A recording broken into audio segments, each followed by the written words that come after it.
Thursday Night Football is on, and it's only on Prime Video. This week, the Minnesota Vikings head west to face the Los Angeles Chargers. Coverage begins at 7 p.m. Eastern with football's best party, TNF Tonight, presented by Verizon. Not a Prime member? Not a problem. Simply sign up for a 30-day free trial. It's the Vikings and Chargers, Thursday at 7 p.m. Eastern, only on Prime Video.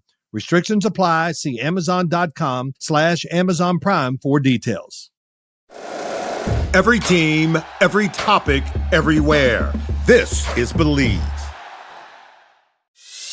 Doesn't matter if you're an Indian or if you're a Warhawk. The ULM mention is the greatest. You'd hope for the best as a ULM fan, but this is the Bleav in the Warhawks podcast with hosts Dusty Thibodeaux and Chase Regian. Chase, you always have such great insight. Tibbs is going to bleep it all. What are these guys always talking about? We talk a lot about food on this podcast, and I'm going to continue to do so. Really, really appreciative of the people and the community and the way that they've backed us up. Nailed the introduction, by the way. Awesome. Thanks, I love Fish. it. Chase, we made it. We're well past the half-century mark. We're at episode 55. Does it seem like we've had that much fun? It doesn't. When you said that, I felt like 25, maybe 30. We're doing it for a while, I guess now. Huh? Are we at the year mark yet? No, it was early December when we finally kicked it off. Very cool, man. We've cranked some content out. Good for us. Good for you. You gotta edit it all and organize it all and host it all. Yeah. Shout out to you, Tibbs. I'm not hating on you today. Social media and everything else. That's right. Yeah. Chase, the sun came up on Sunday after the 37-14 loss to Troy. Are you any better, or are you just more bitter?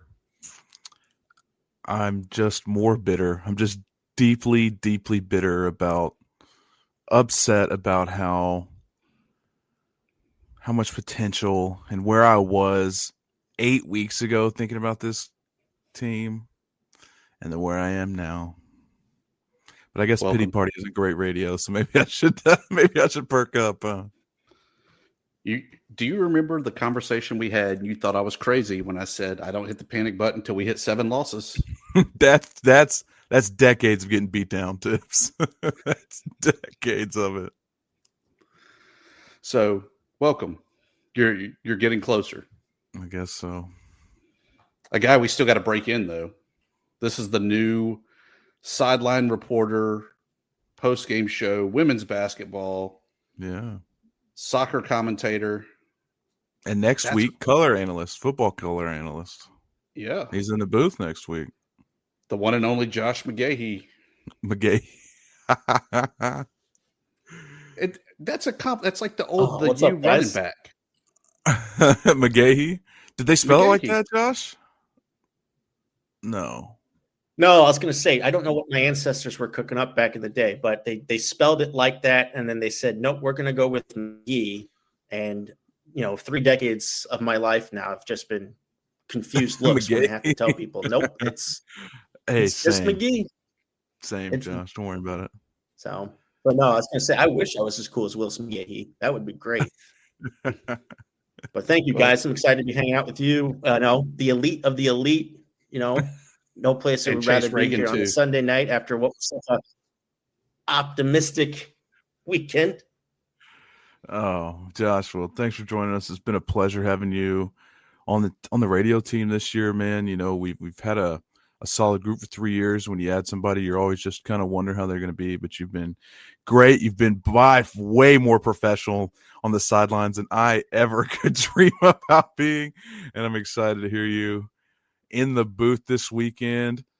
Tell me, we've had this conversation personally, but you come to Monroe, you get an opportunity to do women's basketball. You had a great interview, I think, on your full background with Mike Hammett on his podcast. But, what if this is your first year in Monroe, and like Tibbs is saying, you haven't been baptized quite yet by the disappointment, and that hurt to say out loud.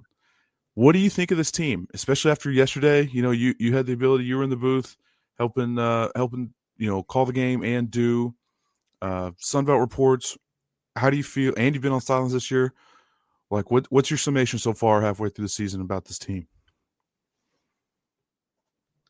Well, thanks, Chase, for the really easy softball, non-philosophical question, State of the Union addressed here. But no, it's. I look back at the beginning of the season, and again, it's the really fun thing that we get to do every week has been the bold predictions, and obviously, trying to do something, optimistic and keep things positive, whatnot. The beginning of the season, we all made our predictions. I'm not going to reveal what's up. Have you hit your? I did get one, but it was not bold enough according to Mike McGehee, so it did not count. It was the Bama game. I said that we would hold all Bama receivers to under 100 yards or less, which we did, but that was mostly because they played 5 with 98. They each got 60 to 90 yards, so it's not really all that great. But no. Now looking back on my bold prediction, I'm just like, I came here, wide-eyed, bushy-tailed. I looked at last year, the 5-1 start, and unfortunate collapse, and I'm thinking, this team is going to come out, fired up this season. They were right there. They're prepared to take down this drought, and they're going to really get after it. And then obviously it was tough to stomach the Bama loss, but reality was that was not going to be what we would see the rest of the season. The UTEP win, and then subsequently the Arkansas State win was where I really thought, okay, things have been figured out. Let's go on this run. We're going to get this done. And then I was telling Dusty before we came on, Chase, for the last 3 weeks, unfortunately, it feels like we're in a time warp. It's been the same movie where first couple quarters, you're white-knuckling it to halftime, losing by 2 possessions, but it's a close 2 possessions. The game is still very much in the balance. There have been some things that you can build upon. You get in the third quarter, maybe you make some headway like at Coastal Carolina. Maybe you don't, like versus Troy. And then all of a sudden, by the end of the third quarter, the game just takes a dive, and it's out of your control in the fourth. You've got no chance. Northwestern, of course, is a different level of opposition, but these last 2 weeks, you keep making excuses. Oh, it was the weather at Coastal Carolina, or Troy, they're a great team, which they are, but being that much of a discrepancy as far as the deficit by the end of that one, I just didn't feel like, that was justifiable as far as what this team is trying to be. And unfortunately, right now with this team, it just seems like there is a lack of confidence. There is a lack of cohesion, and this goes up and down. I mean, I saw it when I was on the sideline for Coastal Carolina. I'm sure you saw it last week, Chase, with this game versus Troy, where things just take turns very quickly, and there's no real stopgap to prevent these types of slides. Because honestly, as far as things were concerned, after just the first turnover, if you don't do that the rest of the game, ULM would have had a much better shot there in the fourth. But 4 turnovers of that magnitude, some of which were extremely undescribable. The pick 6 was pretty shocking to me. So right now it's just stinks. The offense is not scoring enough. They're bottom in the Sun Belt Conference, and the defense has to be on the field a lot. And obviously on third down, that has been the main focus. And there still seems to be, a lack of pass rush on one end and then coverage at the back with the secondary. So there's a lot to improve upon. And as far as the optimism and the path to 6 wins, it gets smaller and smaller with each chance that you miss. I still think there might be a small chance of a path, but right now you're staring at the next couple of weeks of playing some really good teams here in the Sun Belt. And I don't know. When you've gotten beat down like this over the last few weeks and taken hits injury-wise, it's a lot to process. So this team is certainly at crossroads right now at this point in the season. And honestly, was at a crossroads last week. And right now it's going down the wrong path. Doesn't get any easier traveling to Hattiesburg to play a Southern Miss team that's 5-2 overall. So looking for that, their 6 win to lock up bowl eligibility, 3-0 in Sun Belt play. They then have Arkansas State after that, who's sitting at 2-1 in conference. Starting with the offense, we know that they are one of the top offenses. They average 31 points a game, 5th best in the Sun Belt. ULM is 14th in scoring, averaging just over 18 points a game. And it all starts with the quarterback, Braylon Braxton. The Sun Belt Newcomer of the Year last year, probably will be the Sun Belt Newcomer of the Year this year, as well as a first-team all-conference, everything. What do you do to kind of approach this high-powered offense like they have? Well, it's going to take a lot of discipline, I think. You work back a few weeks as far as the quarterbacks that we've seen. Jalen Rayner, I think, again, that was a total team effort, and the pass rush was really good in that game as far as containing him and, his excellent dual threat capabilities. Then you go these last couple weeks, that's kind of been lost a little bit, especially with Coastal. They bring in a guy who's not really supposed to be running their offense, but all of a sudden he turns it around and he leads the team in rushing that week. And then this past week, obviously you face a guy that doesn't do that as much in Tucker Kilcrease. But again, as far as the discipline, moving him off his spot and getting to him, it wasn't really there. And as you talked about, Dusty, Braxton has been continuing as far as the preseason expectations. He was the preseason Offensive Player of the Year for the Sun Belt. There has been no real reason to believe that he is not one of the top candidates to win that award at the end of the season. Charles Huff has come in and completely reshaped this program. I mean, just think about the last year when ULM took it to the Golden Eagles at home for homecoming. One of the many embarrassments that Southern Miss, had last year. Well, that's been completely erased by what the Golden Eagles have been able to do. You think about offensively with this team, they've got, taking a look at the statistics just recently here, getting ready for this week, they've got, I think, at least 4 wide receivers with 18 catches. There's not really one guy or 2 guys like we've seen over the last few weeks. This is a conglomerate of great receiving options. They got good options in the backfield, mainly Braxton, who is a fantastic mobile quarterback. So defensively, they will have their hands even more full than they possibly could have thought, and they're going to have to transition from a team that primarily focuses on the pass and succeeds through the air to a team that can beat you any number of different ways. So as you said, the path does not get any easier. And as far as diagnosing what to focus on, it's going to be a lot tougher for Coach Vince and his staff to really key in on what can we do to really push back against this offense and make life miserable for them. Josh, I want to know, I had the pleasure of watching the General Booty experiment last year and then run to Aiden.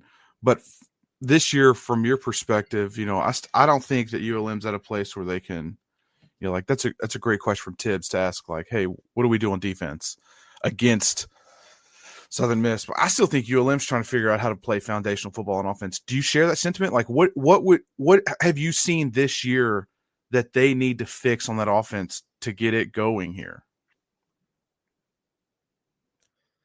I think as far as the offense is, right, these last few games, we are being asked to play a brand of football that is not us. That's not what the roster is constructed. It's not putting guys in the best situations. Maybe for a drive, it can work. But as far as a full 4 quarters, we cannot play this catch up, chuck it down the field type of football. So obviously that means you have to go back to establishing the run.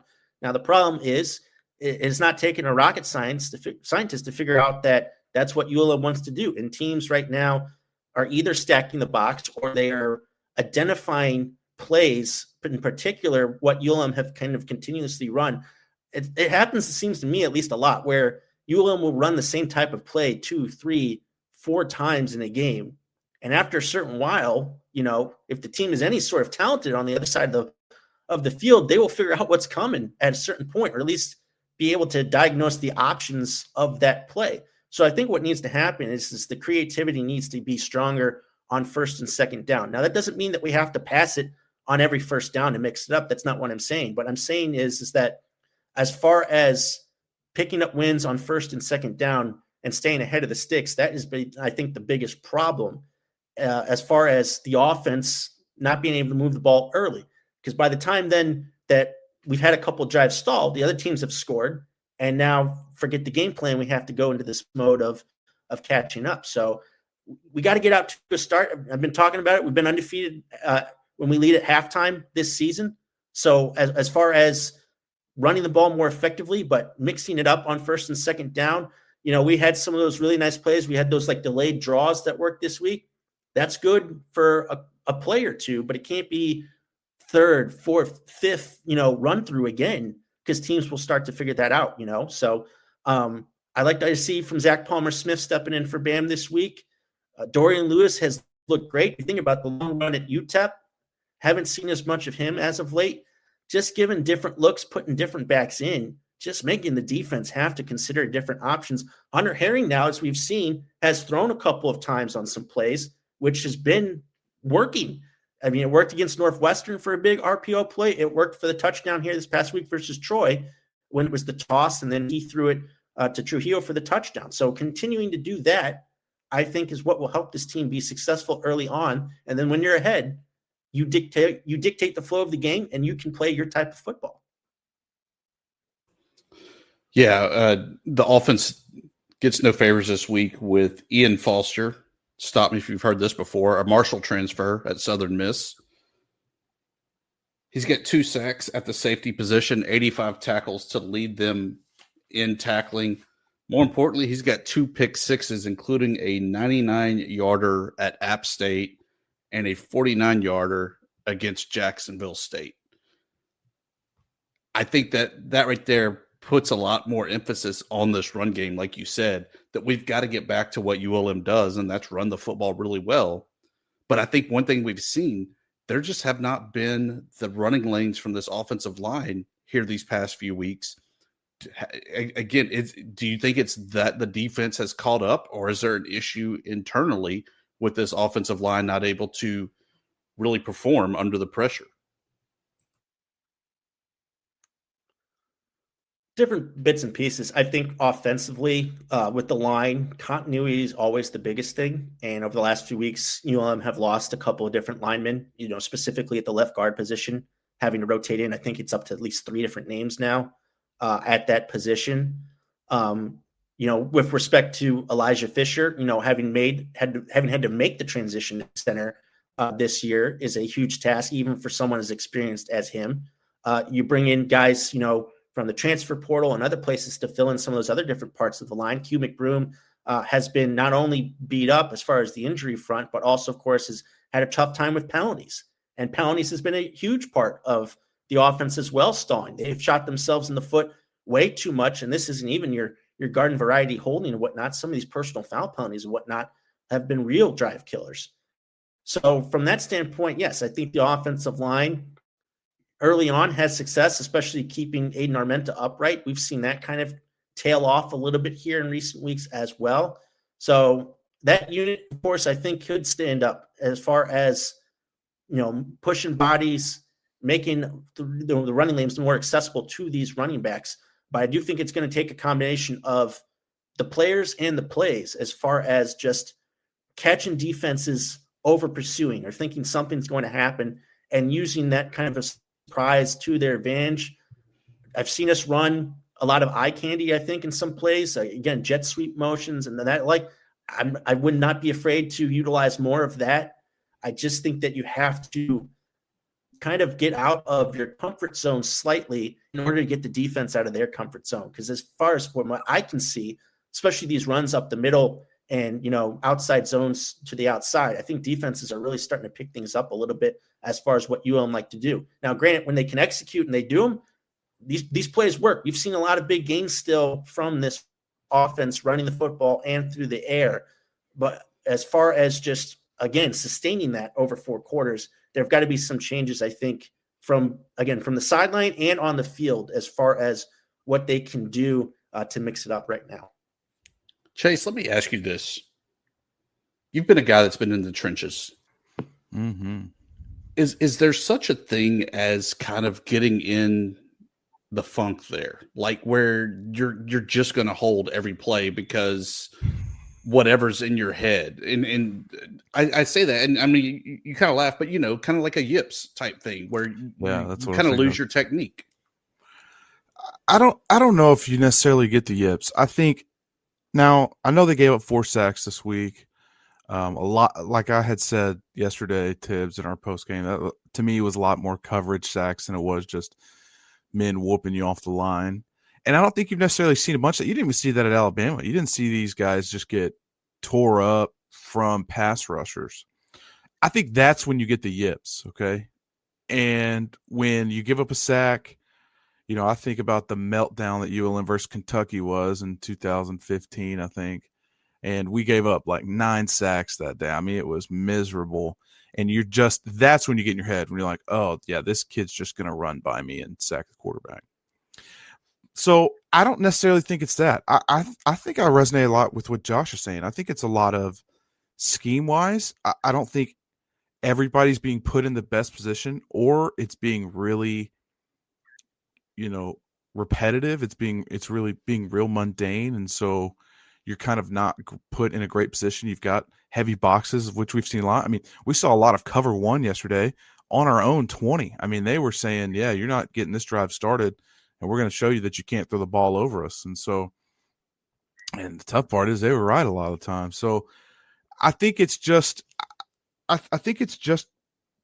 hate to say play calling. It feels like a lazy narrative for me, but it's just not, it's they're underperforming. And I think it's a little bit due to a mundane offense right now, just a non-evolved offense.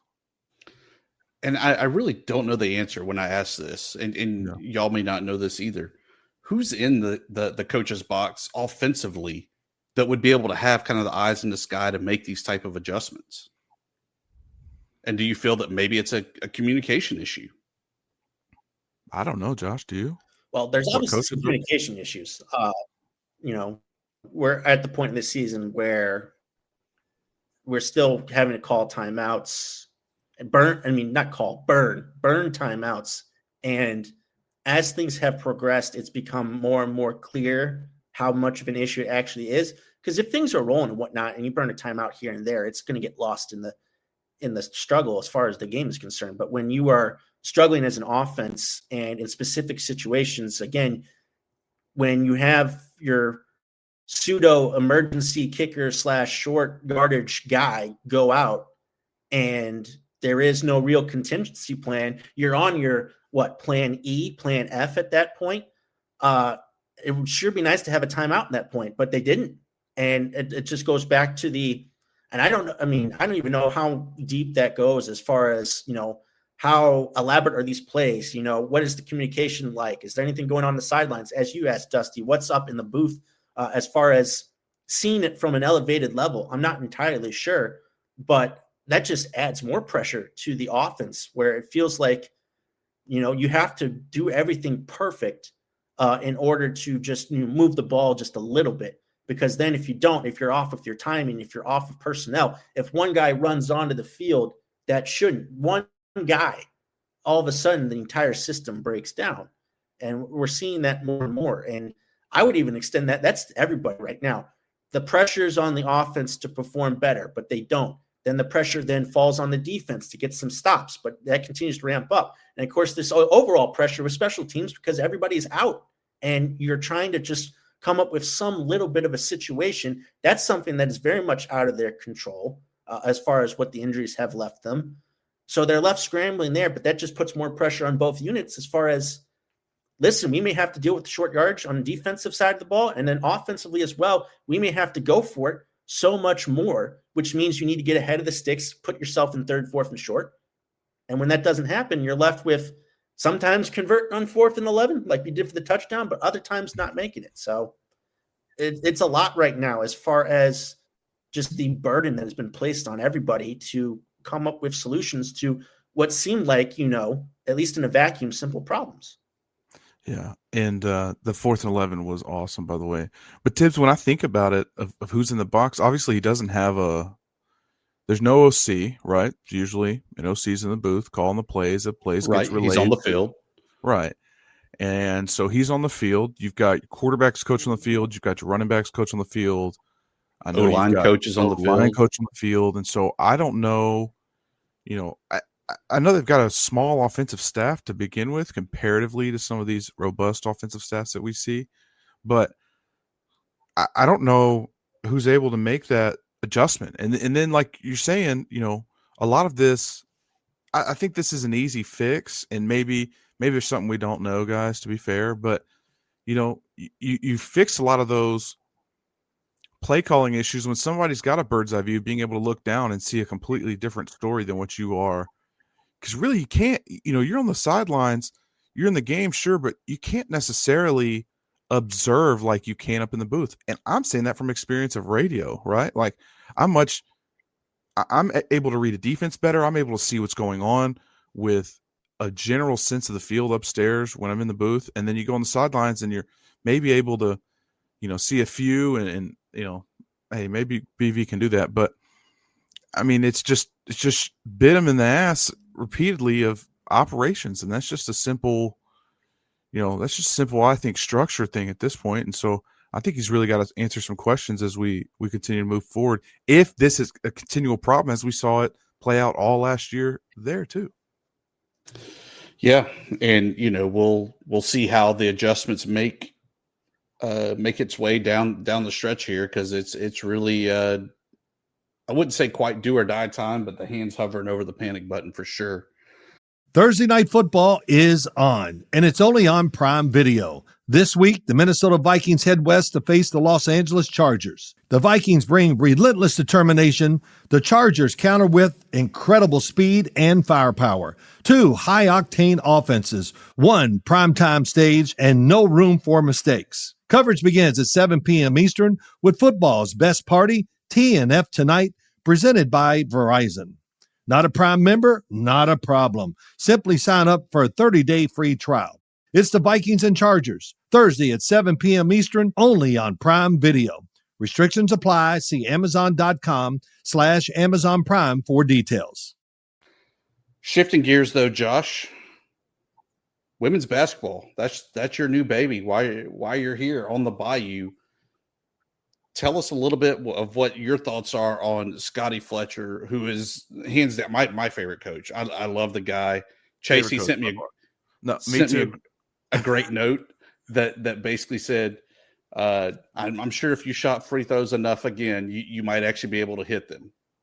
And I immediately said, screw you, coach. Screw you, coach. and but yeah, no, I love some Scotty Fletcher.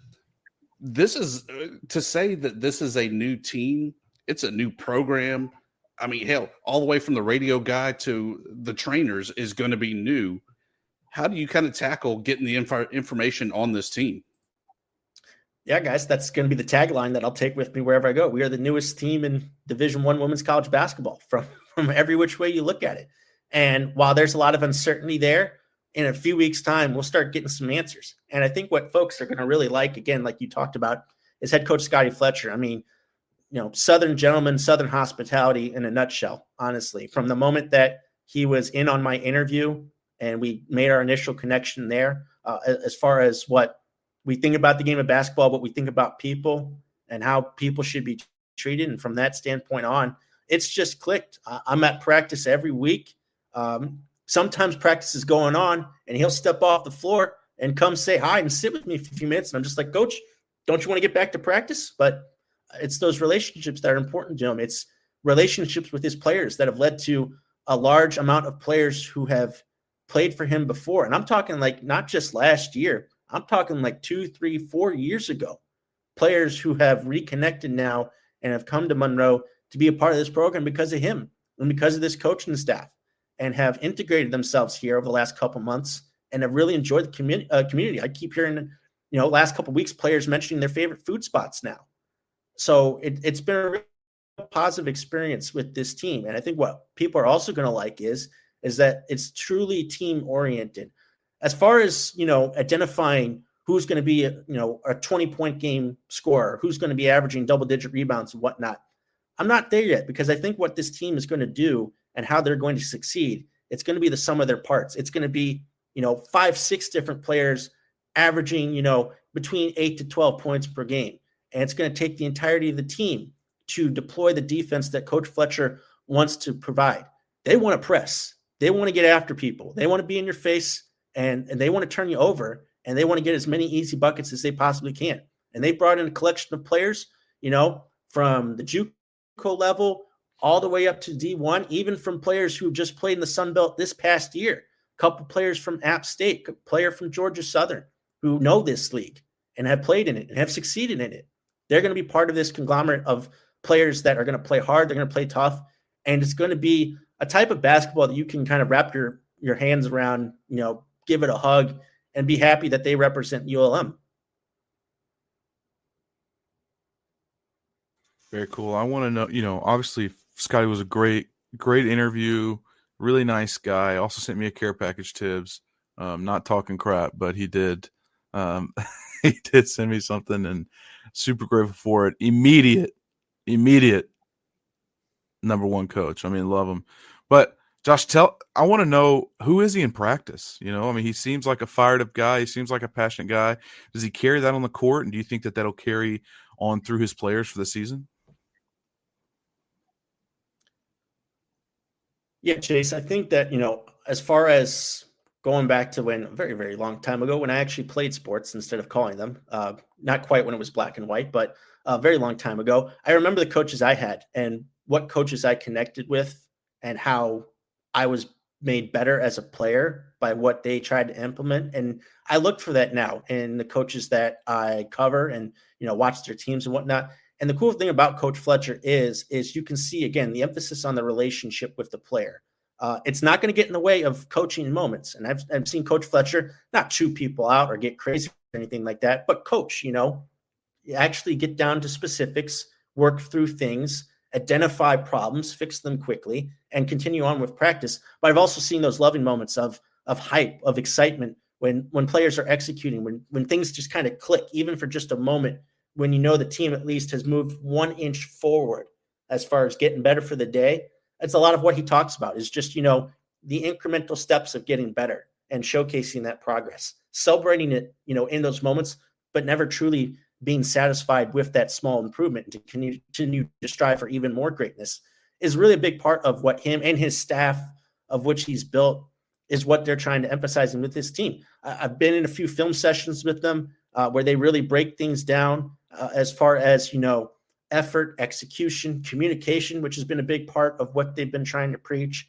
And the players, they identify their mistakes, but always to end things, there are always these clips of positivity, what the team did right that day and what they continue to do right. And that obviously builds a lot of positivity within the team that they're on the right track. So from a coaching perspective, I think this is a guy that has found a way to balance, being a coach, being a mentor, I think is the biggest thing that coaches these days try to get to. And I think Coach Fletcher has found the right type of balance. And again, when people ask, I will say the proof's in the pudding with this roster.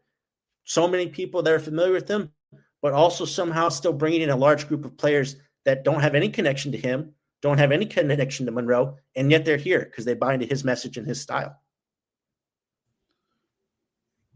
Who are some players that you've seen in practices that you've been able to make it out to that are maybe some household names that we need to know for this upcoming season? Yeah, Dusty, I think this is an interesting roster as far as just the stories. I've talked to each player now at least once for at least 5 to 10 minutes individually to get to know them, get to know their story. And I always ask about their basketball story first, all of the different spots that they've had, they played, success, failures, and how they've arrived here. And it's going to be really interesting to see how they transition to, some of them transition to D1, but also, of course, all of them transitioning to life here on the Bayou. As far as some players, when you look at the pedigree, what they've had success with, Marissa Gassaway, grad student from Louisville, Kentucky, who's going to be in the post, a transfer from Winthrop, previously an all-conference selection, honorable mention. As far as the Big South was concerned, her junior year, she led the conference with a best record of 318 rebounds. So this is a player that's going to be dependent upon to establish herself in the post, rebound, score. She made 38 starts in 51 games across 2 seasons for Winthrop. So a player with D1 experience, plenty of it, not someone who is, making a step down or whatever by coming to ULM, but someone who's had a lot of great success and can step in right away and contribute. Talked about a couple players from App State, Jamani Ingram, a grad student from North Augusta, South Carolina. One of those played in 54 games over 2 seasons.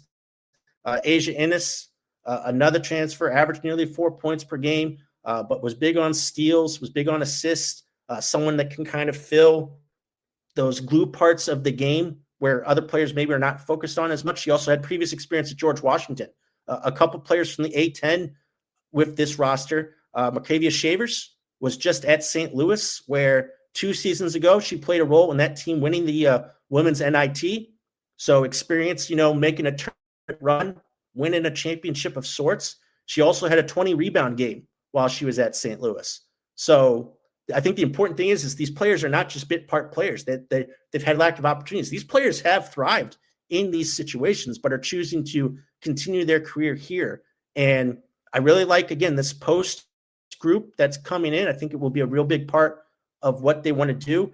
The wings, you think about someone like a Camille Brown, who has no issue being a defensive stopper, picking up steals, getting on the floor, taking charges. There are a lot more players than people would think that are accepting those type of roles.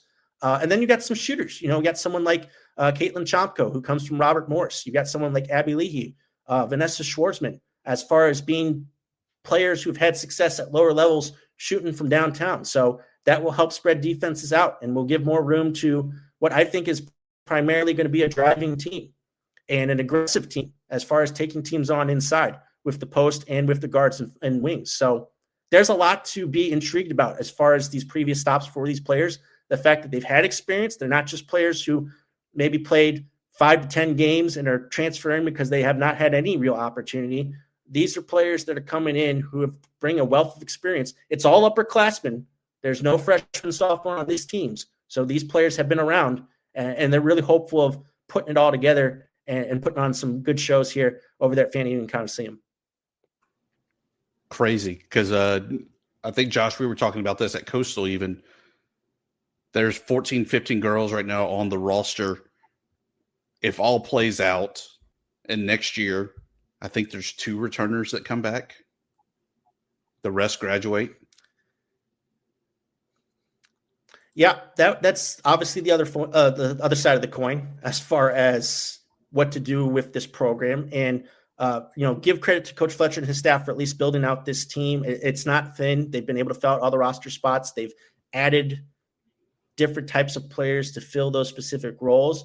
But it will be interesting as far as just, a storyline to follow as far as, yes, this first season, a lot of excitement, new coaching staff, but how do you lay the ground floor? How do you build the foundation for success going into year 2, year 3, year 4?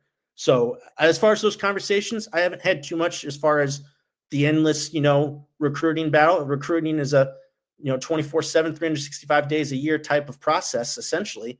As far as Coach Fletcher and his staff, it's something that they, of course, will have to really knock out, not just, again, going after players in the transfer portal, because that's the new thing, obviously, to do in college sports, but bringing in those freshmen and really bringing in players that you hope to have for 3-4 years on, and help that be a continuous thing to help continue to produce players for this program and to continue to sustain things.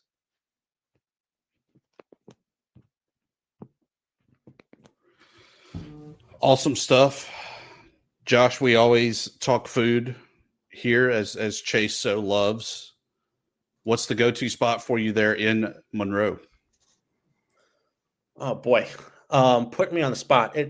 There's certainly plenty of options. Basically, if you turn in whichever direction, you're headed the right way as far as food is concerned. The place I've been to a couple times, because obviously coming from the Midwest, barbecue is a big thing for me. Coming from St. Louis, been to Kansas City plenty of times, been to Memphis plenty of times.